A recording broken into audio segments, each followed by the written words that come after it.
إلى كابتن محمود الخطيب. اسمعني يا كابتن، أنا اليوم أعلنت انضمامي إلى كتيبة نادي الأهلي المصري زعيم إفريقيا، وخلاص أقسمت الولاء والانتماء للكيان.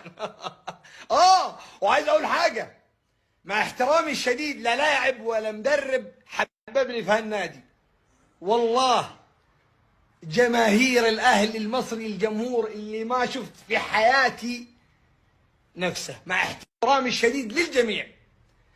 وانتوا ارسلتوا رسالة ان النادي وجماهيره اكبر من اي لاعب واكبر من اي مدرب واكبر من اي مسؤول. الجمهور هو الرقم واحد.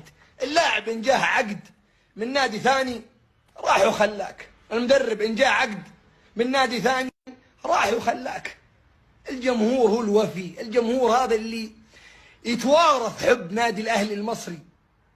وانا دلوقتي معاكم حوصي عيالي وعيال عيالي على هالنادي، والله. مش لوحدك يا عادل، انت كمان مش لوحدك يا عادل، انا كمان يا عادل. مش لوحدك برضه يا عادل، انا معاكم برضه.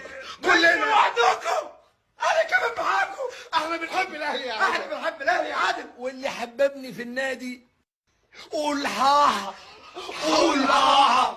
انا متكيف بصراحه.